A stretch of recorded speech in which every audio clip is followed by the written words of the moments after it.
నుంచి 10 వచనాల వరకు, అయితే ప్రాముఖ్యంగా 1వ వచనం నుంచి 5వ వచనం వరకు మనం చదువుకుందాం. యోహాను రాసిన సువార్త 3వ అధ్యాయం 1 నుంచి 5 వచనాల వరకు చదువుకుందాం.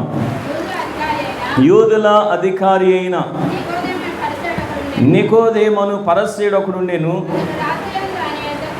అతడు రాత్రి అందు ఆయన యొద్దకు వచ్చి, బోధకుడా, నీవు దేవుని యొద్ద నుండి వచ్చిన బోధకుడు అని మేము ఎరుగుదుము. దేవుడు అతనికి తోడయింటేనే గాని నీవు చేయుచున్న సూచక క్రియలను ఎవడును చేయలేడని ఆయనతో చెప్పెను.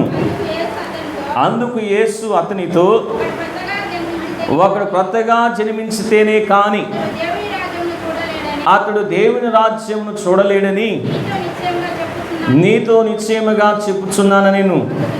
అందుకు నికోదేము, ముసలివాడైన మనుష్యుడు ఎలాగూ జన్మింపగలడు? రెండవ మారు తల్లి గర్భమందు ప్రవేశించి జన్మింపగలడా అని ఆయనను అడుగగా, యేసు ఇట్లనెను, ఒకడు నీటి మూలముగాను ఆత్మ మూలముగాను జన్మించితేనే గాని దేవుని రాజ్యంలో ప్రవేశింపలేడని నీతో నిశ్చయముగా చెప్పుచున్నానని నేను. ప్రార్థన చేసుకుందాం. పరిశుద్ధుడా యేసయ్యా, మీకు స్తోత్రాలు. దేవాలైనా మరొకసారి ఇలాగూ ప్రభు పరిశుద్ధ దినాన్న మీ సన్నిధిలోండి మిమ్మల్ని ఆరాధించే భాగ్యాన్ని, ఘనపరిచే భాగ్యాన్ని, మీ మాటల చేత మేము హెచ్చరించబడే భాగ్యాన్ని మీరు మాకు ఇచ్చినందుకు మీకు స్తోత్రాలు. ఈ ఆరాధన ప్రారంభించి మొదలుకొని ఇంతవరకు మీ సన్నిధి మాతో ఉంచినందుకు మిమ్మల్ని స్తుతిస్తూ ఉంటున్నాం. కొన్ని నిమిషాలు మీ వాక్యం ధ్యానిస్తూ ఉంటున్నాం. దేవాని మాతో మీరు మాట్లాడండి. గొప్ప దేవుడా, వాక్యపేక సత్యములో మేమందరం నడుచులాగిన సహాయం చేయమని ప్రార్థన చేస్తుంటున్నాం. ఎవరైనా రక్షణ లేకోకుండా ఈ సన్నిధిలో కూర్చున్నట్లయితే వారి యొక్క మనోనేత్రాలు, హృదయాలు తెరవమని ప్రార్థన చేస్తుంటున్నాం. దేవాలయం రక్షించబడిన బిడ్డలముగా మేము ఇంకా ఆత్మీయ జీవితంలో మరొక మెట్టు మేము ఎక్కడానికి సహాయం చేయండి. మమ్మల్ని అభివృద్ధి పరచమని యేసు నామములో ప్రార్థిస్తున్నాము తండ్రి, ఆమేన్. ప్రియమైన దేవుని బిడ్డలారా, మన వాక్యాన్ని చదువుకున్నాం. ఈ వాక్య భాగం నుంచి 3 విషయాలు మరి మధ్యాహ్న సమయంలో మీకు జ్ఞాపకం చేయాలని ఆశపడుతుంటున్నాను. మరి మొదటి విషయం ఏమిటి అని అంటే, మన బ్యాక్గ్రౌండ్ మనల్ని పరలోకానికి వారసులుగా చేయదు. మనకున్న బ్యాక్గ్రౌండ్ మనల్ని పరలోకానికి వారసులుగా చేయదు అనేది మొదటి భాగంగా మన వాక్యంలో చూద్దాం. మరోసారి 1వ వచనాన్ని చదువుకుందాం. యూదుల అధికారి అయిన నికోదేమను పరసయ్యుడొకడుండెను. ప్రియమైన దేవుని బిడ్డలారా, మరి ఇశ్రాయేలీలు వారికి మొదటిగా ఒక దేవాలయం ఉండేది. ఆ దేవాలయాన్ని సొలొమోను కట్టిన దేవాలయం అంటారు.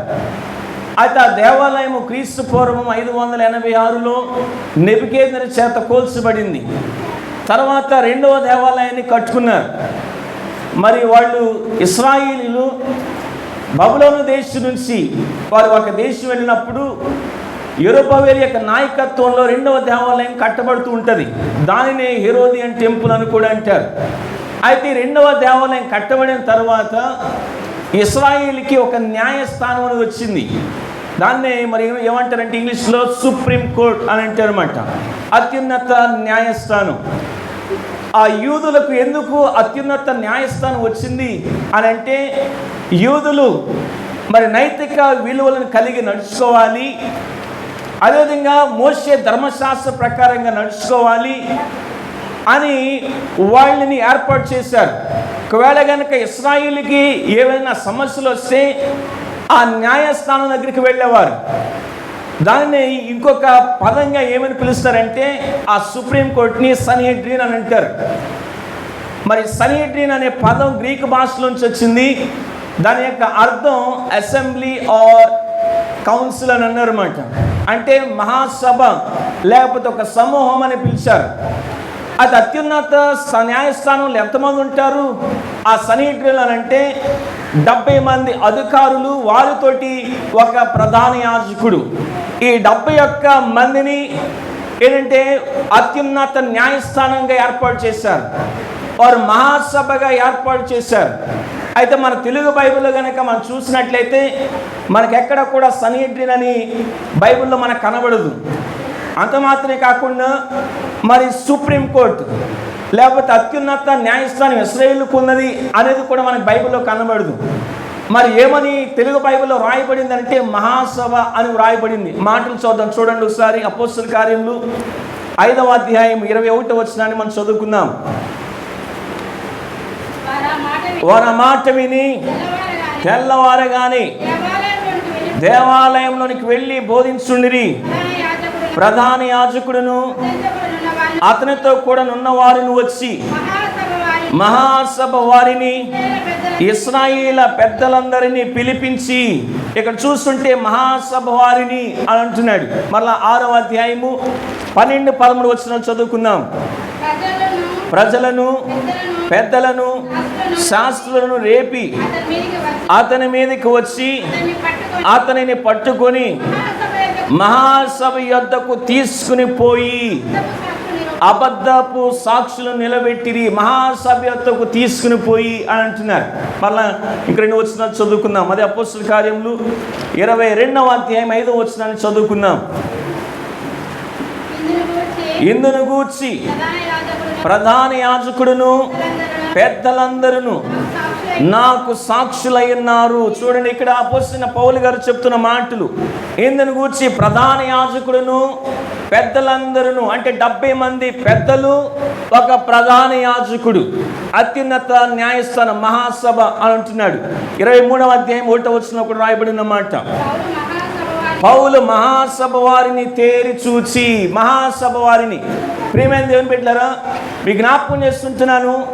మరి యూదా ఆ ప్రాంతంలో యూదులకు ప్రత్యేకంగా ఒక అత్యున్నత న్యాయస్థానం ఉన్నది అని జ్ఞాపకం చేస్తుంటున్నాను. అత్యున్నత న్యాయస్థానంలో మరి 70 మంది అధికారులు, ప్రధాన యాజకుడి 71 మంది మరి తీసుకునే నిర్ణయాలు, వీరు ఒక మహాసభను ఏర్పాటు చేస్తారనేది జ్ఞాపకం చేస్తుంటున్నాను. అయితే ఇక్కడ జ్ఞాపకం చేస్తున్నాను ఏంటంటే, ఆ 70 మంది అధికారుల్లో ఒక అధికారి నికోదేము. అదే మనం చదువుకున్న వాక్యంలో యూదుల అధికారి అని ఒకడు ఉండేను అంటున్నారు. అంటే నికోదేము యూదుల అధికారి. ఏ అధికారి అంటే యూదా మత అధికారి. ఆ యూదా మతస్థులకు అధికారులు ఉన్నారు. 70 మంది అధికారులను జ్ఞాపకం చేశాను. ఆ 70 మంది అధికారుల్లో యోధా ఒకడు. అంత మాత్రం కాదు, 1వ వచనం తెలియజేస్తున్న మాట. యూదుల అధికారి అయిన నికోదేము పరసీయుడు ఒకడు నేను. ఈయన అధికారియే కాదు, అంత మాత్రం ఇక్కడ ఏమంటారంటే పరసీయులు మరి లేవి సంతానానికి చెందినవారు. అని పరసీయులు వాక్యాన్ని ఎరిగిన వారు. పరసీయులు పాత నిబంధన గ్రంథాన్ని 39 పుస్తకాలను బాగుగా ఎరిగిన వారు. ప్రత్యేకంగా చూస్తుంటే ఆదికాండం నుంచి ద్వితీయోపదేశకాండం వరకు పంచఖండాలను మరి చాలా క్షుణ్ణంగా ఎరిగిన వారు. మోషే ధర్మశాస్త్రాన్ని తప్పిపోకుండా పాటించేవారు పరసీయులు. మరి యేసుక్రీస్తు భూమి మీద ఉన్నప్పుడు ఆయన మోషే ధర్మశాస్త్రాన్ని ఎక్కడ ఉల్లంఘిస్తాడా, మోషే ధర్మశాస్త్ర ప్రకారం ఎక్కడ నడవకోకుండా ఉంటాడా, ఆయన్ని ఏమైనా తప్పు పట్టుకోవాలి అని పరసీయులు ఎంతగానో కుయుక్తితోటి నడిచినట్లు మనం చూస్తూ ఉంటాం. అంటే పరసీయుడు అనగా ఎవరు అని అంటే, మోషే ధర్మశాస్త్రాన్ని తప్పిపోకుండా పాటించేవాడు పరసీయుడు. అది చూస్తుంటే నికోదేము యూదుల అధికారి, రెండవదిగా పరసీయుడు ఆయన ధర్మశాస్త్రాన్ని తప్పిపోకుండా పాటించేవాడు ఈ నికోదేము. మరలా నికోదేము ఎవరనంటే ధనవంతుడు. ఏంటంటే ఇక్కడ యేసుక్రీస్తు ఆయన చనిపోయిన తరువాత మరి ఆయన యొక్క బాడీని అరిమతయి యోసేపు తీసుకుంటాడు. ఆ సమయంలో నికోదేము కూడా అక్కడ ఉన్నట్లు మనకు కనబడుతుంటాడు. వాక్యం చదువుకున్నది యోహాను సువార్త 19వ అధ్యాయము 39వ వచనాన్ని మనం చదువుకుందాం. ఆ మొదటి రాత్రి వేళ ఆయన యొద్దకు వచ్చిన నికోదేము కూడా ఆ బోళముతో కలిపిన అగరు రమారమి 150 సేర్లు ఎత్తు తెచ్చెను. ఏంటంటే రమారమి 150 సేర్లు. అది ఇక్కడ చూస్తుంటే నికోదేము ధనవంతుడు. అయితే నికోదేము బ్యాక్గ్రౌండ్ కనుక ఒకసారి ఆలోచిస్తుంటే, నికోదేము యోధ మత అధికారి, రెండవది నికోదేము పరసీయుడు, మూడవది చూస్తే నికోదేము ధనవంతుడు. అయితే నికోదేము బ్యాక్గ్రౌండ్ చాలా బాగుంది. కానీ నికోదేము మరి పరలోకానికి వారసుడా, పరలోకానికి స్వతంత్రుడా అని అంటే కాదు. ఎందుకంటే 3వ వచనంలో రాయబడిన మాట అక్కడ చూస్తూ ఉంటే యేసుక్రీస్తు నికోదేముతో మాట్లాడుతూ చెప్పిన మాట, వాడు క్రొత్తగా జన్మిస్తేనే కానీ వాడు దేవుని రాజ్యం చూడలేడు. ప్రియమైన దేవుని బిడ్డలారా, ఈ రోజుల్లో కూడా చాలా మంది అంటూ ఉంటారు, నేను క్రైస్తవ కుటుంబంలో పుట్టానండి, లేకపోతే మా మతం క్రైస్తవ మతం అండి, నేను క్రైస్తవుని కనుక పరలోకం వెళ్ళిపోతాను. చూస్తూ ఉంటే లేకపోతే నేను పాస్టర్ గారిని, లేకపోతే సంఘంలో నేను డీకాన్ని, పాస్టర్ గారి యొక్క కుమార్తెని, నేను పరలోకం వెళ్ళిపోతాను అని అనుకుంటూ ఉంటారు. ప్రియమైన దేవుని బిడ్డలారా, మన బ్యాక్గ్రౌండ్ మనల్ని పరలోకానికి వారసునిగా చేయదు అనేది జ్ఞాపకం చేస్తుంటున్నాను. మన యొక్క హోదా మనల్ని పరలోకానికి వారసునిగా చేయదు. మనకున్న స్థాయి మనకి పరలోకానికి వారసులుగా చేయదు. మనకున్న డబ్బు పరలోకానికి వారసులుగా చేయదు. మన యొక్క మతం మనల్ని పరలోకానికి వారసులుగా చేయదు అనేది జ్ఞాపకం చేస్తుంటున్నాను. అది ఇక్కడ చూస్తూ ఉంటే నికోదేము ఎవరు అని అంటే యోధా మత అధికారి, పరసీయుడు, ధనవంతుడు, అయినప్పటికీ దేవుని రాజ్యానికి వారసుడు కాడు అనేది జ్ఞాపకం చేస్తుంటున్నాను. రెండవదిగా మనం చూద్దాం. మొదట మనం ఏంటంటే మన బ్యాక్గ్రౌండ్ మనల్ని పరలోక రాజ్యానికి వారసులుగా చేయదు. రెండవదిగా యేసుక్రీస్తు గురించి మనకున్న జ్ఞానం మనల్ని పరలోక రాజ్యానికి వారసులుగా చేయదు. 2వ వచనం, అతడు రాత్రియందు ఆయన యొద్దకు వచ్చి, బోధకుడా, నీవు దేవుని యొద్ద నుండి వచ్చిన బోధకుడు అని మేము ఎరుగుదుము. దేవుడు అతనికి తోడయింటేనే గాని నీవు చేయుచున్న సూచక క్రియలను ఎవడను చేయలేడని ఆయనతో చెప్పెను. ప్రియమైన దేవుని బిడ్డలారా, ఈ 2వ వచనంలో మనం చూసినట్లయితే అతడు రాత్రి అందు ఆయన యొద్దకు వచ్చెను అంటే నికోదేము యేసుక్రీస్తు దగ్గరికి రాత్రి వేళ వెళ్ళాడు. ఎందుకు వెళ్ళాడు? ఆన్సర్ బైబిల్లో లేదు. అయితే మరి బైబిల్ పండితులు లాగా చెప్తారు అనమాట, 2 ఆరోపణలు చేస్తారు. ఏమిటి అని అంటే, మరి యోధ మత అధికారి నికోదేము ఒకవేళ గనక పగలు యేసయ్యను కలుస్తానికి వెళితే, ఆ మహాసభ వారు ఇంకా మిగతా అధికారులు ఉన్నారు కదా, మరి ఆ మహాసభ వారికి యేసయ్యకి పడేది కాదు, వాళ్ళు యేసయ్యను ఇష్టపడేవారు కాదు. ఒకవేళ గనక నికోదేము యేసయ్యతో మాట్లాడినట్టు గనక తెలిస్తే ఆ మహాసభ నుండి నికోదేముని వెలివేచేస్తారేమో అని భయపడి రాత్రి వేళ యేసుక్రీస్తుని కలవడానికి వెళ్ళారు అనేది ఒక ఆరోపణ. అయితే 2వ ఆరోపణ ఏంటంటే, ఒకవేళ గనక యేసుక్రీస్తుని పగల కలవడానికి వెళితే మరి చాలా డిస్టర్బ్ అవుతుంది. ఆయన మరి సువార్తను ప్రకటించుకోవడానికి వెళ్ళిపోతూ ఉంటారు, ఖాళీగా ఉండరు. అయితే రాత్రి వేళ వెళ్తే యేసయ్య తోటి ఎక్కువ సమయం గడపవచ్చు, ఏ డిస్టర్బెన్స్ లేకుండా ఎక్కువ సమయం ఆయనతోటి ఉండొచ్చు, మాట్లాడవచ్చు. అందుకనే నికోదేము రాత్రి వేళ యేసయ్య దగ్గరకు వెళ్ళారు అనేది మరొక ఆరోపణ. అయితే ఏదేమైనా మరి రాత్రి వేళ యేసయ్య దగ్గరికి మరి వెళ్ళి ఇలా అంటున్నాడు నికోదేము, ఏమంటున్నాడంటే, బోధకుడా, నీవు దేవుని యొద్ద నుండి వచ్చిన బోధకుడు అని మేము ఎరుగుదుము. దేవుడు అతనికి తోడయింటేనే గాని, ఇక్కడ చూసారండి, నీవు దేవుని యొద్ద నుండి వచ్చిన బోధకుడు అని మేము ఎరుగుదుము. మేము అని అంటున్నాడు, నేను కదవండి, మేము అని అంటే ఆ సభలో ఉన్న అధికారులందరూ, వారందరికీ తెలిసిన మాట ఏంటంటే, దేవుని యొద్ద నుండి వచ్చిన బోధకుడివి, దేవుడు నీకు తోడయింటేనే కానీ నీవు చేయుచున్న సూచక్రియలు ఏంటంటే ఇంకెవరు చేయలేరు, నువ్వే చేస్తున్నావు, దేవుడు నీకు తోడై ఉన్నాడు అని చెప్తూ ఉంటున్నాడు. ఆయన ఇక్కడ చూస్తుంటే నికోదేముకి యేసయ్య గురించి జ్ఞానం ఉన్నది. ఆయన దేవుని నుంచి పంపబడిన వాడు, దేవుడు తోడై ఉన్నాడు యేసయ్యకి. అందుకని యేసుక్రీస్తు సూచక్రియలు చేస్తూ ఉంటున్నాడు, యేసయ్య గొప్ప కార్యాలు చేస్తూ ఉంటున్నాడు, యేసయ్య ఉన్నతమైన కార్యాలు చేస్తూ ఉంటున్నాడు అని నికోదేము చెప్తూ ఉంటున్నాడు. అది యేసుక్రీస్తు గురించి జ్ఞానం ఉన్నంత దాన్నే మరి పరలోక రాజ్యానికి స్వతంత్రుడా, అంటే లేదు, యేసుక్రీస్తు గురించి జ్ఞానం ఉంది. అలా మాట్లాడుతుండగానే యేసయ్య ఆయనతో చెప్పిన మాట, ఒకడు క్రొత్తగా జన్మిస్తేనే కానీ అని అన్నారు. ప్రేమ బిడ్డలారా, ఈ రోజుల్లో కూడా మనం చూస్తుంటే చాలా మందికి యేసయ్య గురించి జ్ఞానం ఉండొచ్చు. అవునండి, యేసయ్య దేవుడు, ఆయన లోకరక్షకుడు, ఆయన పరిశుద్ధుడు, ఆయన నీళ్ల మీద నడిచినవాడు, నీళ్లను ద్రాక్షరసంగా చేసినవాడు, యేసుక్రీస్తు గొప్పవాడు, అద్భుతాలు చేసేవాడు, పాపుల కొరకు ఆయన చనిపోయాడు, సమాధి చేయబడి తిరిగి లేచాడు, ఆయన గొప్పవాడు అనే జ్ఞానం ఉండొచ్చు. ఆయన గురించి నీకు అటువంటి నాలెడ్జ్ ఉండొచ్చు, కానీ ఆ జ్ఞానం నిన్ను పరలోకానికి వారసునిగా చేయదు అనేది జ్ఞాపకం చేస్తుంటున్నాను. ప్రియమైన బిడ్డలారా, మరి శామ్యుయల్ వెస్లీ, అదేవిధంగా సుజానా వెస్లీ అనే దంపతులు ఉన్నారు. అయితే వారికి 19 మంది సంతానం అంట. ఎంతమంది అండి? 19 మంది పిల్లలు. అయితే ఆ 19 మందిలో 15వ వాడు జాన్ వెస్లీ, మరి ఇంగ్లాండ్ దేశానికి సంబంధించిన మరి జాన్ వెస్లీ. అయితే ఈ జాన్ వెస్లీ అలా మరి పెద్దోడయ్యాడు. అయిన తర్వాత మరి వాక్యాన్ని నేర్చుకున్నాడు, వాక్యం చెప్తూ ఉండేవాడు, వాక్యాన్ని బోధిస్తూ ఉండేవాడు. అయితే ఒకసారి అంట అమెరికా దేశంలో ఉన్న ఇండియన్స్కి వాక్యం చెప్పడానికి వెళ్ళాడంట. అక్కడ వాక్యం చెప్పాడు. అక్కడ కొన్నాళ్ళు ఉన్న తర్వాత అక్కడ నుంచి తిరిగి వస్తున్నాడు. ఆ సమయంలో జాన్ వెస్లీ రక్షించబడ్డాడు. ఆయన అంతకుముందు వాక్యాన్ని ఎరిగాడు, ఆయన ముందు వాక్యాన్ని ఇతరులకు బోధించాడు, కానీ రక్షించబడలా. తిరిగి జన్మించిన అనుభవం లేదు ఆయనకి.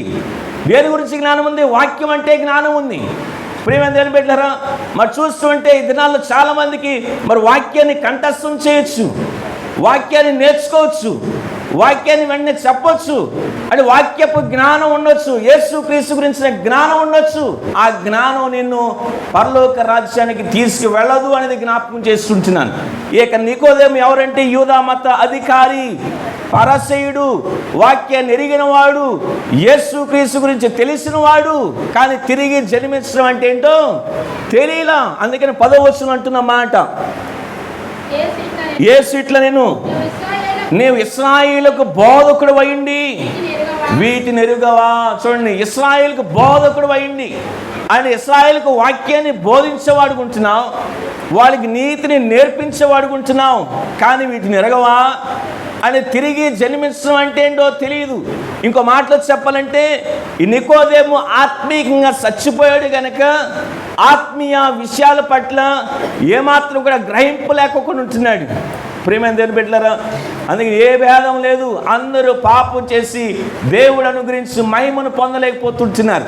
మనందరం కూడా మరి చూస్తుంటే పాపం చేతను అపరాధం చేతను చచ్చిన వారిని, ఒకవేళ పాపలనే అలా చచ్చిపోయి అలా జీవిస్తూ ఉంటే ఆత్మ విషయాల పట్ల ఏమాత్రం కూడా గ్రహింపు ఉండదు అనేది జ్ఞాపకం చేస్తుంటున్నాను. వాక్యాన్ని తెలుసుకోలేం. రక్షించబడిన బిడ్డలుగా చెప్తున్నప్పుడు యేసుక్రీస్తు నమ్ముకున్నాయా, పరలోక రాజ్యానికి వారసులు అవ్వండి, ఆయన జీవితాన్ని సమర్పించు అని అంటే చెప్పేవాళ్ళు వెళ్ళు అని అనేవాళ్ళు కూడా ఉన్నారన్నమాట. హేళన చేసేవాళ్ళు ఉన్నారు. అందుకని వాక్యం తెలియజేస్తుంది, దర్శించున్న వారికి సిలువను గురించిన వార్త వెర్రితనం. అంటే సిలువను గురించి వార్త చెప్తుంటే వాళ్ళు వెర్రితనంగా ఉందన్నమాట. ఎందుకంటే ఆత్మీయంగా చనిపోయారు కనుక. ప్రియమైన బిడ్డలారా, యేసుక్రీస్తు గురించిన జ్ఞానం ఉన్నంతనే దేవుని రాజ్యానికి వారసుడు కాదు అనేది జ్ఞాపకం చేస్తుంటున్నాను. 2 విషయాలు మనం నేర్చుకున్నాం. ఏంటంటే మన యొక్క బ్యాక్గ్రౌండ్ మనల్ని పరలోకానికి వారసులుగా చేయదు. రెండవది, యేసయ్య గురించిన జ్ఞానం మనల్ని పరలోకానికి వారసులుగా చేయదు. మరి ఎలాగో పరలోకానికి వారసులు అవుతాం అని అంటే పశ్చాత్తాపం, మారు మనసు, పశ్చాత్తాపంతో కూడిన మారు మనసు మనల్ని పరలోకానికి వారసులుగా చేస్తుంది. 5వ వచనం చదువుకుందాం. యేసు ఇట్లా నేను ఒకడు నీటి మూలముగాను ఆత్మ మూలముగాను జన్మించితేనే గాని దేవుని రాజ్యంలో ప్రవేశింపలేడని నీతో నిశ్చయముగా చెప్పుచున్నాను. ఇక్కడ చూడండి, ఒక నీటి మూలముగాను ఆత్మ మూలంగాను. నీటి మూలముగా జన్మించడం అంటే ఏంటి? చాలామంది అంటారు నీటి మూలంగా జన్మించడం అంటే ఇంకేంటి, నీటిలో ముంచేయడం, బాప్తీసం కదండి. బాప్తీసం తీసుకుంటే చాలు. కొంతమంది అంటుంటారు, వయసు అవుతున్నారు, ఇంకెప్పుడు బాప్తీసం తీసుకుంటాం, త్వరగా బాప్తీసం తీసుకుంటారు. అంటే బాప్తీసం తీసుకుంటే వాళ్ళ ఉద్దేశం ఏంటి? రక్షించబడిపోయాడు అని అర్థం. కొంతమంది అంటారు, అమ్మాయి నువ్వు డిగ్రీ చదువుతున్నావు, డిగ్రీ కంప్లీట్ అవుతుంది, ఇంకెప్పుడు బాప్తిజం తీసుకుంటావు, త్వరగా తీసుకో అని అంటారు మాట. అంటే బాప్తిజం తీసుకుంటే రక్షణ అని అంటారు. కాదు, బాప్తిజం తీసుకుంటే రక్షణ కాదు అనేది జ్ఞాపకం చేస్తుంటున్నాను. కొంతమంది కొందరు ఇలా కూడా అంటూ ఉంటారు. ఆంధ్రలో మరి కొంచెం అక్కడ మేమున్న కొన్ని చోట్లలో కూడా ఏంటంటే కొంతమంది చెప్తుంటారు, ఏం రక్షణ తీసుకుందండి, ఏం తీసుకుందంట, రక్షణ తీసుకుందండి. ఎప్పుడు తీసుకుందామమ్మా రక్షణ అంటే, పలానా సంవత్సరంలో నేను బాప్తిజం తీసుకున్నానండి. అంటే వాళ్ళ ఉద్దేశం ఏంటి, బాప్తిజం తీసుకుంటే రక్షణ తీసుకున్నదని అర్థం మాట. ప్రియమైన దేవుని బిడ్డలారా, ఏంటంటే బాప్తిజం తీసుకున్నంతరాన్ని రక్షించబడినట్లు కాదు అనేది జ్ఞాపకం చేస్తుంటున్నాను. కొంతమంది చెప్తూ ఉంటారు, మార్కు రాసిన సువార్త 16వ అధ్యాయం 16వ వచనాన్ని చెబుతూ ఈ మాటలు అంటూ ఉంటారు. చూడండి, నమ్మి బాప్తిజం పొందువాడు రక్షింపబడును. అంటే నమ్మి బాప్తిజం పొందువాడు రక్షించబడును. అంటే బాప్తిజం పొందువాడు రక్షించబడును కదా, మా బాప్తిజం పొందితేనే కదా రక్షించబడేది అని అంటూ ఉంటారు. ప్రియమైన దేవుని బిడ్డలారా, మరలా ఆ వచ్చిన అక్కడితో కంప్లీట్ అవ్వలా, ఇంకా ఉంది. నమ్మని వానికి శిక్ష, బాప్తిజం తీసుకొనని వానికి కాదు శిక్ష. బాప్తిజం తీసుకోకపోతే నీకు శిక్ష ఉంది అనేది వాక్యంలో రాయబడినా, నీవు బాప్తిజం తీసుకోలేదు కనుక రాబోయే ఉగ్రత నుంచి ఏంటంటే నువ్వు తప్పించబడవు అనేది వాక్యంలో లేదు. నమ్మని వానికి శిక్ష అన్నమాట. అంటే నమ్మి బాప్తిజం పొందాలి.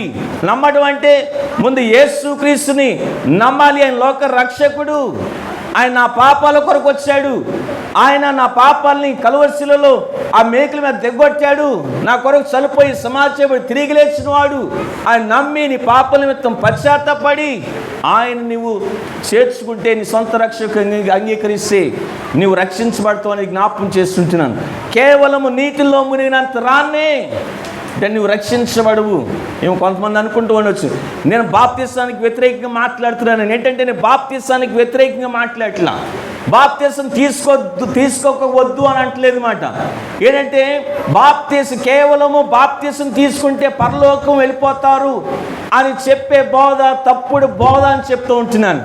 నేను కేవలం బాప్తిసం తీసుకుంటే నేట్లో మునిగితే రాబోయే ఉగ్రత నుంచి తప్పించబడతావు అనే బోధ తప్పుడు బోధ అనేది జ్ఞాపకం చేస్తుంటున్నాను. ఏంటంటే నేట్లో మునిగినంత రాన్నే మనం రక్షించబడినట్టు కాదు. ఒకవేళ మారు మనసు లేకుండా, పశ్చాత్తాపం లేకుండా నేట్లో మునిగి లేస్తే అది కేవలము ఏంటంటే స్నానం చేసి వచ్చినట్టే, నేటిలో మునిగి లేచినట్టే అనేది జ్ఞాపకం చేసుకుంటున్నాను. ప్రియమైన బిడ్డలారా, ఏంటంటే మరి రక్షణ అంటే ఏంటి అని అంటే, బాప్తిసం తీసుకోవడం రక్షణ అనేది వాక్యంలో లేదు. మరి ఎలా రక్షించబడతాం అని అంటే మనకి క్లియర్గా కొన్ని వచనాలు ఉన్నాయి. ఎఫెసీయులకు రాసిన పత్రిక 2వ అధ్యాయం 8-9 వచనాలు, తీతుకు రాసిన పత్రిక 3వ అధ్యాయము 5వ వచనం, ఎఫెసీయులకు రాసిన పత్రిక 2:8-9 వచనాల్లో మీరు విశ్వాసం ద్వారా కృప చేతనే రక్షింపబడి ఉన్నారు, అది మీ వలన కలిగినది కాదు, అది దేవుని వరం. తీతుకు రాసిన పత్రిక 3:5 రాయబడిన మాట, మన నీతి క్రియలను బట్టి కాక, అంటే మన నీతి క్రియలను బట్టి కాదు, పరిశుద్ధాత్మ ద్వారానే, ఆయన కృప చేతనే, ఆయన దయ చేతనే మనం రక్షించబడ్డాం. రోమీయులకు రాసిన పత్రిక 3:23-24 వచనాలు, ఏ భేదం లేదు, అందరూ పాపం చేసి దేవుడు అనుగ్రహించి మహిమను పొందలేకపోతున్నారు అని 23వ వచనం చెప్తూ 24వ వచనం రాయబడిన మాట ఏంటంటే, ఆయన యందు విశ్వాసం ఉంచిన మనం ఉచితముగా నీతిమంతులు అని తీర్చబడ్డాం. ఆయన మనల్ని విమోచించాడు. మళ్ళీ అందరికీ తెలిసిన వాక్య భాగం యోహాను సువార్త 3:16, దేవుడు లోకం ఎంతో ప్రేమించెను కాగా తన అద్వితీయ కుమారునిగా పుట్టిన వాని యందు విశ్వాసం ఉంచేవాడు నశింపక నిత్యజీవం పొందినట్లు. విశ్వాసం ఉంచేవాడు, బాప్తిసం తీసుకున్నవాడు కాదు అక్కడ. ఏంటంటే బాప్తిసం తీసుకున్నవాడు అని రాయబడలా, ఆయన యందు విశ్వాసం ఉంచేవాడు నశింపక నిత్యజీవం పొందినట్లు ఆయనను మనకు అనుగ్రహించెను. అంటే బాప్తిసం తీసుకుంటే పరలోకం వెళ్ళిపోతాం అనేది తప్పుడు బోధ అనేది జ్ఞాపకం చేస్తుంటున్నాను. అయితే ఎవరు బాప్తిసం తీసుకోవాలి, ఎందుకు తీసుకోవాలి అనేది మీకు జ్ఞాపకం చేస్తాను. ఏంటంటే బాప్తిసం ఎవరు తీసుకోవాలంటే రక్షించబడిన వారు. రక్షించబడటం అంటే ఎప్పుడైతే ఒక పాపి నేను పాపిని అని తన పాపాల నిమిత్తం పశ్చాత్తాపడతాడో, యేసుక్రీస్తు దగ్గర తన పాపాలను ఒప్పుకుంటాడో, ఆ రక్షించబడిన వ్యక్తి బాప్తిసం తీసుకోవాలి. ఆ రక్షించబడిన తర్వాతే బాప్తిసం ఎందుకు తీసుకోవాలి అని అంటే 4 విషయాలు. ఎందుకు తీసుకోవాలంటే మొదటిగా ఇట్స్ ఎ కమాండ్, అది దేవుని ఆజ్ఞ. బాప్తిసం తీసుకోవడం అనేది దేవుని ఆజ్ఞ, ఆప్షన్ కాదన్నమాట. పర్లేదు తీసుకోకపోయినా పర్లేదు అనడానికి లేదు. రక్షించబడిన ప్రతి వ్యక్తి నా పాపాలను యేసయ్య దగ్గర ఒప్పుకున్నాను, యేసుక్రీస్తు నన్ను విమోచించాడు, నేను ఒక నిరీక్షణతో నడుస్తున్నాను అని చెప్తున్న ప్రతి వ్యక్తి తప్పకుండా బాప్తిసం తీసుకోవాలి. అది దేవుని ఆజ్ఞ.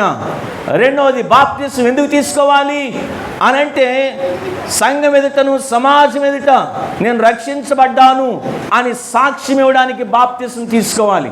ఒకవేళ కనుక ఒక వ్యక్తి రక్షించబడిన వ్యక్తి బాప్తిసం తీసుకోవడానికి ముందుకు రాలేదు అనంటే మనకు తెలియదు ఆ వ్యక్తి రక్షించబడ్డాడో లేదు. ప్రార్థనకు వచ్చి వెళ్ళిపోతున్నాడు, రక్షించబడ్డా నా పాపలు ఒప్పుకున్నానని చెప్తా ఉన్నాడు అనుకోండి, బాప్తిసం తీసుకోవడానికి ఆలస్యం చేస్తాడంటే ఏదో సమస్య ఉంది, ఏమి ఇంకా రక్షించబడలేదేమో. ఒక వ్యక్తి రక్షించబడ్డాడని మనకు ఎలా తెలుస్తుంది అనంటే ఆ రక్షించబడిన వ్యక్తి బాప్తిసానికి ముందుకు వచ్చినప్పుడే నేను రక్షించబడ్డాను, లోక సంబంధిని కాదు, నీ దేవుని సంబంధిని, నాకు బాప్తిసం ఇవ్వండి అని సంఘానికి సమాజానికి తెలియజేయడానికి బాప్తిసం తీసుకోవాలి.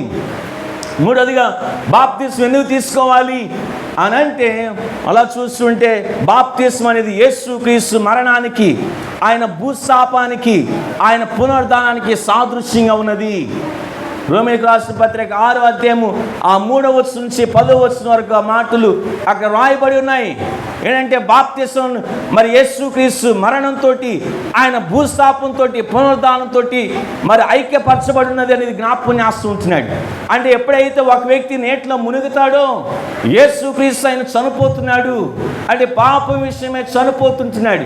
యేసుక్రీస్తు పాతి పెట్టబడినట్లు పాప విషయమై ఆయన చనిపోయి పాతి పెట్టబడి యేసుక్రీస్తు ఎలాగైతే తిరిగి లేచాడో, ఈ బాప్తిసం నీటిలోంచి లేచిన వ్యక్తి ఏంటంటే నవీన స్వభావంతో, క్రొత్త స్వభావంతో జీవించాలి, దానికి సాదృశ్యం ఉన్నది అని వాక్యం తెలియజేస్తుంది. అందుకనే బాప్తిసం తీసుకోవాలి. 4వది, బాప్తిసం ఎందుకు తీసుకోవాలి అనంటే సంఘ సభ్యునిగా ఉండడానికి బాప్తిసం తీసుకోవాలి. బాప్తిసం తీసుకోకపోతే వచ్చి వెళ్ళిపోతూ ఉంటాం. పాస్టర్ గారు కూడా అకౌంటబిలిటీ ఏం కాదు మాట, ఏమని వచ్చి వెళ్ళిపోతున్నాం. అదే బాప్తిసం తీసుకున్నామనంటే సంఘానికి బాధ్యత, పాస్టర్ గారికి బాధ్యత. ఏంటంటే నీవు కూడా ఏదైనా చేయడానికి కూడా ఒక రెస్పాన్సిబుల్గా ఉంటూ ఉంటావు. సంఘంలో ఒక మెంబర్గా ఉండడానికి, సంఘ సభ్యత్వాన్ని పొందుకోవడానికి బాప్తిసం తీసుకోవాలి. మళ్ళీ చూస్తుంటే రక్షించబడ్డాను అని చెప్పి బాప్తిసం తీసుకోకుండా ప్రభు బలలో పాల్పొమ్ములు పొందుతాను అనంటే మళ్ళీ అర్హత లేదు. ఏం రక్షించబడ్డావు, మరి సంఘానికి నువ్వు తెలియజేయట్లా. రక్షించబడ్డావు యేసుక్రీస్తు మరణానికి, భూస్థాపానికి, పునరుద్ధానానికి సాదృశ్యంగా ఆ యొక్క వాక్యాన్ని నెరవేర్చట్లా. అయినా మరి ప్రభు బలలో పాల్పొమ్ములు పొందుతావు. ప్రభు బలలో పాల్పొంపులు పొందాలి అనంటే రక్షించబడిన వ్యక్తి తప్పకుండా బాప్తిసం పొందాలి అనేది జ్ఞాపకం చేసుకుంటున్నాను. ప్రియమైన దేవుని బిడ్డలారా, మనం చదువుకున్న వాక్య భాగంలో ఒక నీటి మూలంగా జన్మించడం అంటే బాప్తిసం తీసుకుంటాం అనేది కాదు. అక్కడ కొంతమంది బాప్తిసం తీసుకుంటే పరలోకి వెళ్ళిపోతారని అంటారు, దాని గురించి మాట్లాడలేదు అనేది జ్ఞాపకం చేసుకుంటున్నాను. మరి దేని గురించి మాట్లాడుతుంది? ఒక నీటి మూలంగా జన్మించడం అంటే ఏమిటి అనంటే, ఒక నీటి మూలంగా జన్మించడం అంటే మనల్ని మనం కడుక్కోవటం, మారు మనసు గురించి మాట్లాడుతుంది. మనం పరిశుద్ధులుగా ఉండాలి అనేది గురించి మాట్లాడుతుంది. ఒకసారి మాట చదువుతాం చూడండి. హెస్కేలు గ్రంథము 36వ అధ్యాయము 25వ వచనాన్ని చదువుకుందాం. హెస్కేలు గ్రంథము 36వ అధ్యాయము 25వ వచనం. మీ అపవిత్రత యావత్తు పోవనట్లు నేను మీ మీద శుద్ధ జలమును చల్లుదును, మీ విగ్రహముల వలన మీకు కలిగిన అపవిత్రత అంతయు తీసివేసేదును. ఇక్కడ చూడండి, మీ అపవిత్రత యావత్తు పోవునట్లు నేను మీ మీద శుద్ధ జలమును చల్లుదును అంటున్నాడు. అంటే మిమ్మల్ని పవిత్రులుగా చేస్తాను అని చెప్తూ ఉంటున్నాడు. ఇర్మియా గ్రంథము 4వ అధ్యాయము 14వ వచనం. ఇర్మీయా గ్రంథం 4:14 యెరూషలేమా, నీవు రక్షింపబడినట్లు నీ హృదయములో నుండి చెడుతనము కడిగి వేసుకొనుము. ఎన్నాళ్ల వరకు నీ దుష్టాభిప్రాయం నీకు కలిగి ఉండును. చూడండి, నీ హృదయములో నుండి చెడుతనం కడిగి వేసుకొనుము అని చెప్తూ ఉంటున్నాడు. మళ్ళా చూస్తుంటే కీర్తన గ్రంథము 51వ కీర్తన 2వ వచనం, నా దోషము పోవునట్లు నన్ను బాగుగా కడుగుము, నా పాపము పోవునట్లు నన్ను పవిత్రపరచుము. చూస్తుంటే మరి దావీదు భక్తుడు తన పాపం ఒప్పుకుంటూ చెప్తున్న మాట ఏమంటే, నా దోషం పోవునట్లు నన్ను బాగుగా కడుగుము, లైక్ నీళ్ళతో కడిగినట్టు నన్ను బాగుగా కడుగుము అంటే తన యొక్క మారు మనసు గురించి అని మనం చూస్తుంటే తన పశ్చాత్తాపడి నన్ను పవిత్రునిగా చేయము అనేది జ్ఞాపకం చేస్తూ ఉంటున్నాడు. మరి పౌలు భక్తుడు కూడా జ్ఞాపకం చేస్తూ ఎఫెసీయులకు రాసిన పత్రికలో అంటాడు మాట ఏంటంటే, వాక్యముతోటి ఉత్తక స్నానము చేయబడతాం అంటున్నాడు. అంటే నీటి మూలంగా జన్మించడం అంటే దేని గురించి మాట్లాడుతుంటే మనం కడుక్కోవాలి, మనం పవిత్రులుగా అంటే మన పాపాలను ఒప్పుకోవాలి, పశ్చాత్తాపం గురించి మాట్లాడుతున్న మాట అనేది జ్ఞాపకం చేస్తుంటున్నాను. ప్రియమైన దేవుని బిడ్డలారా, ఇక్కడ చూస్తుంటే అది ఎలా జరుగుతుంది అని అంటే పరిశుద్ధాత్మ చేసే కార్యం అనేది మరి యేసు ప్రభు నికోదేముతో మాట్లాడుతూ ఉంటారు. 8వ వచనం చూస్తుంటే గాలి ఎటు నుంచి వస్తుందో ఎటు వెళ్తుందో ఎవరికి తెలియదు. అదేవిధంగా పరిశుద్ధాత్మ కార్యాలు కూడా అలాగే ఉంటాయి. అంటే పరిశుద్ధాత్మ దేవుడు ఒక్కొక్కరి జీవితంలో అలా కార్యాలు చేస్తాడు అని చెప్తూ ఉంటున్నాడు. ప్రియమైన దేవుని బిడ్డలారా, అయితే నికోదేము చూస్తుంటే మరి యేసు క్రీస్తుకి మాట్లాడి వెళ్ళాడు. మరి ఆఖరికి నికోదేము రక్షించబడ్డాడు. నిజంగా పరిశుద్ధాత్మ దేవుడు నికోదేములో కార్యం చేశాడు. అయితే నికోదేము తిరిగి జన్మించాడు. ప్రియమైన దేవుని బిడ్డలారా, జ్ఞాపకం చేసిన ఒకవేళ కనుక మరి ఎవరైనా రక్షించబడకోకుండా ఎవరైనా ఈ మాటలు వింటున్నట్లయితే మరొకసారి దేవుని యొక్క వాక్యం నుంచి మరి జ్ఞాపకం చేస్తూ ఉంటున్నాను. ఏంటంటే నీ జీవితాన్ని క్రీస్తు సమర్పించు. దేవుడు మాట్లాడుతుంటున్నప్పుడు ఏంటంటే పాపాలను ఒప్పుకొని పాపాలతో పశ్చాత్తాపడు, నీవు దేవుని రాజ్యానికి వారసుడిగా ఉండాలి అనేది జ్ఞాపకం చేస్తుంటున్నాను. అయితే రక్షించబడిన తర్వాత ఏంటంటే ఎప్పుడైతే ఈ వ్యక్తి రక్షించబడతాడో మరి వాక్యం తెలియజేస్తున్న మాట ఇదిగో ఏంటంటే ఎవడైనా నువ్వు క్రీస్తు యేసునందున్న ఎడల వాడు నూతన సృష్టి, పాతవి గతించెను. అంటే రక్షించబడిన వ్యక్తి నూతన సృష్టి. ఎవరితోటి సహవాసం కలిగి ఉంటాడు? దేవునితోటి సహవాసం కలిగి ఉంటాడు. యోహాను రాసిన మొదటి పత్రిక 1వ అధ్యాయం 3వ వచనం, త్వరగా మాటను మనం చదువుకుందాం. యోహాను రాసిన మొదటి పత్రిక 1వ అధ్యాయం 3వ వచనం, మాతో కూడా మీకు సహవాసమును కలుగునట్లు మేము చూసిన దానిని వినిన దానిని మీకు తెలియజేస్తున్నాము. మన సహవాసం అయితే తండ్రితో కూడాను ఆయన కుమారుడు యేసుక్రీస్తు కూడాను ఉన్నది. అపోస్తలుడైన యోహాను గారు తెలియజేస్తున్న మాట, మా సహవాసం అవుతుంది దేవునితో ఉన్నది. దేవునితో సహవాసం కలిగి ఉన్నాం. రక్షించబడిన ప్రతి వ్యక్తి దేవునితోటి సహవాసం కలిగి ఉంటాడు. ఆ దేవునితోటి సహవాసం కలిగి ఉన్న వ్యక్తి సంఘంతోనూ సహవాసం కలిగి ఉంటాడు. సంఘంతో సహవాసం కలిగి ఉండి సమాధానం కలిగి ఉండి వెళుతూ ఉంటాడు. ప్రియమైన దేవుని బిడ్డలారా, మరి కొంతమంది ఎలా ఉంటారంటే మరి సినిమా థియేటర్కి వెళ్ళి వచ్చినట్టు కొంతమంది విశ్వాసులు కొన్ని సంఘాలు ఉంటారు. ఎలా ఉంటారు అంటే సినిమాకి వెళ్తారు, అక్కడ చూస్తూ ఉంటారు. ఎవరైనా కనపడ్డారనుకోండి హాయ్ అంటే హాయ్, ఇంకా సినిమా అయిపోయిన తర్వాత బాయ్ అంటే బాయ్ మాట. అలాగే సంఘానికి వస్తూ ఉంటారు, పాటలు పాడినప్పుడు పాటలు పాడుతూ ఉంటే చప్పట్లు కూడా కొట్టరన్నమాట. చప్పట్లు కొడితే పాపం అనుకుంటారు, చప్పట్లు కూడా కొట్టరు కొంతమంది. అది చూస్తూ ఉంటే అలా చూస్తూ ఉంటారు పాటలు పాడుతూ ఉంటే. సరే పాటలు అయిపోయిన తర్వాత వాక్యం చెప్తుంటే వాక్యం వింటూ ఉంటారు. వాక్యం అవగానే దీవెనలు అవగానే బాయ్ బాయ్ బాయ్ వెళ్ళిపోతూ ఉంటారు అన్నమాట. ఏమాత్రం కూడా సంఘంలో పార్టిసిపేషన్ అనేది ఉండదు. సంఘంలో ఉన్నప్పుడు మనం కలవాలి, సమాధానాన్ని కలిగి ఉండాలి.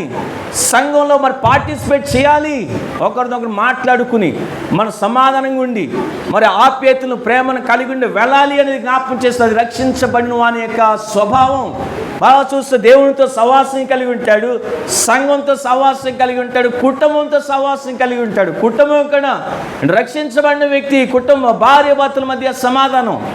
ఒకవేళ అసమాధానం వచ్చిందా మేము కొంతకాలమే, ఒకవేళ నాకు జీవితాంతకాలం అసమాధానం అంటే ప్రాబ్లం, అక్కడేమో రక్షించబడలేదేమో, దేవుడు మాట్లాడుతున్న దేవుని వాక్యం లోబడట్లేదేమో.